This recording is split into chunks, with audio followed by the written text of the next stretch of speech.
Do you know what's going to make you lose the most money in your journey trying to grow your Amazon business? That's what I'm going to tell you today, okay? Because I've dealt with a lot of issues, and if you've been a long-time subscriber of this channel, right, you know what I'm going to talk about.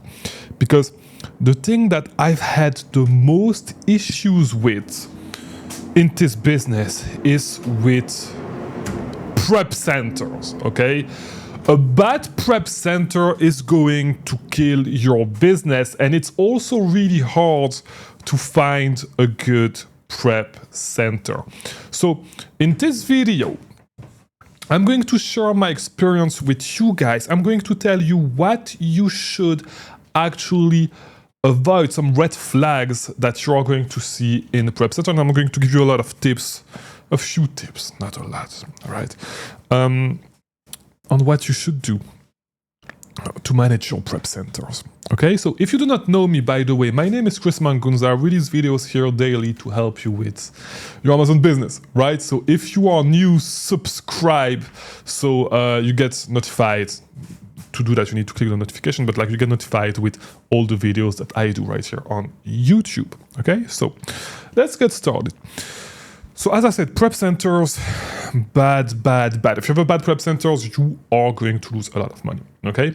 So the first thing that you want to put in place is you want to have a clear way to reconcile whatever you send to your prep center to make sure that they don't lose stuff, and you want to make sure that you track their turnaround time, okay? Because that's the main thing that is going to kill you.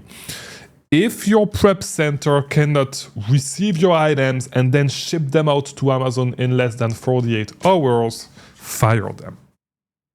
That's going to be the first thing. Fire your prep center if they don't have a 48-hour turnaround time. Okay? Now, one of the things that really helped me a lot is working with small prep centers. Okay? It's better for you to work with a small prep center actually working from home than working with a huge prep center. And I'm actually currently working with multiple prep centers, but I just cut my relationship with one really big prep center that I was using. If you've seen videos in the past on my channel about prep center, you know the drama that happened in between me and one prep center that was actually trash.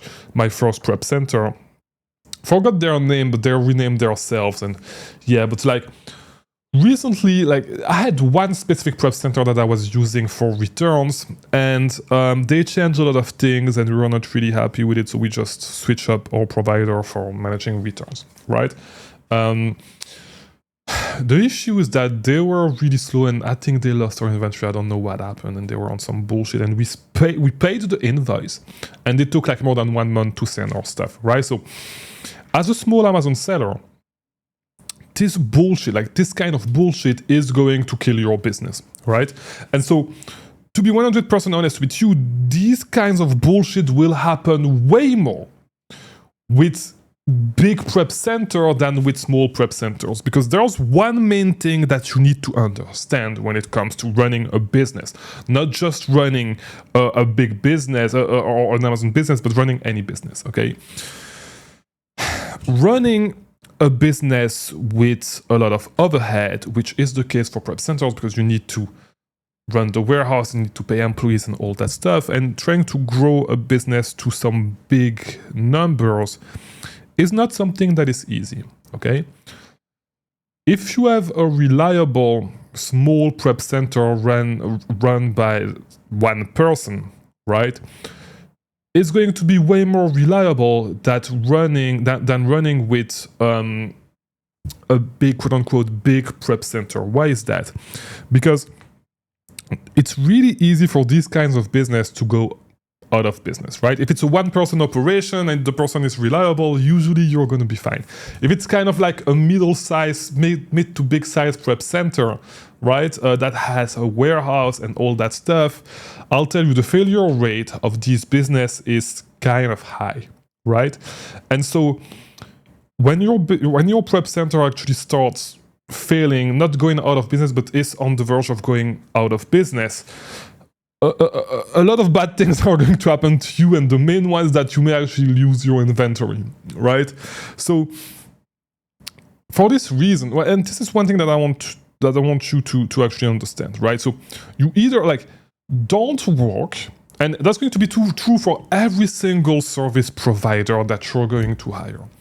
Don't work with somebody that is right in the middle, right? That is like not a one-person operation or like 2-3-person operation, but really small, working from home.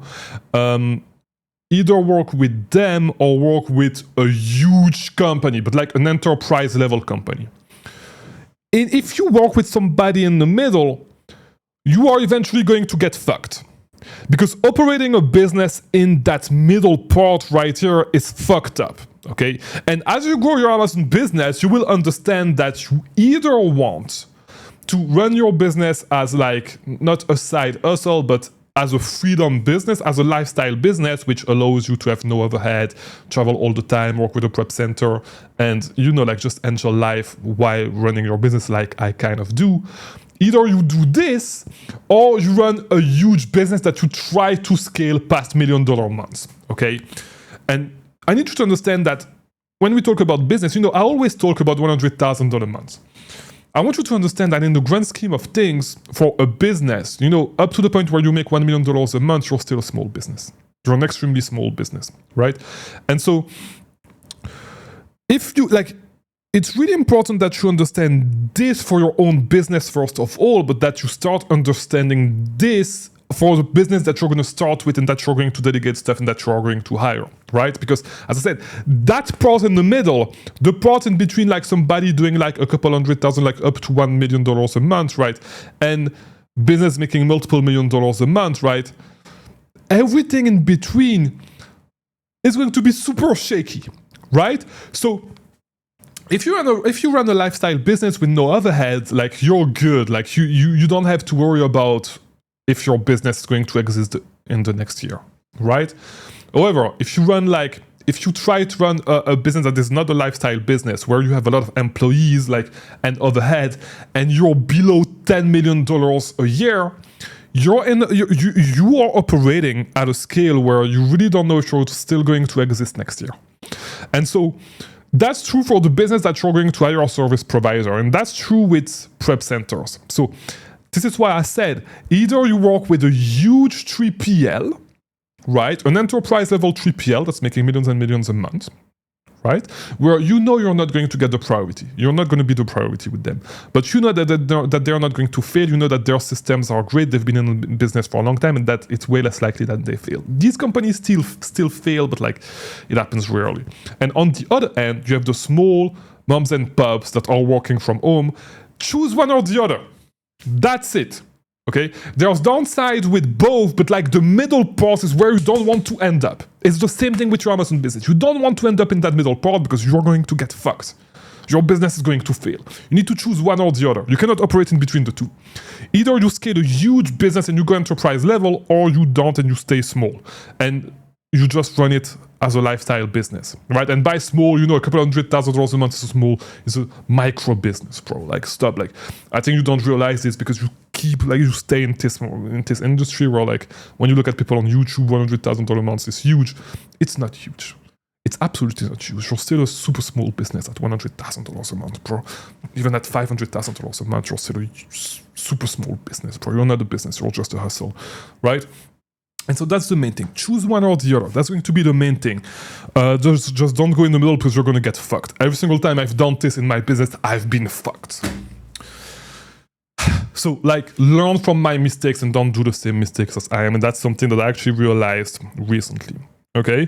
So choose one or the other, don't stay in the middle. Okay? So to find a prep center, best way to actually do it is get recommendation. If you want me to recommend a prep center to you, just come to me on Discord. I'll recommend a prep center. I have a lot of prep centers that I can recommend to you.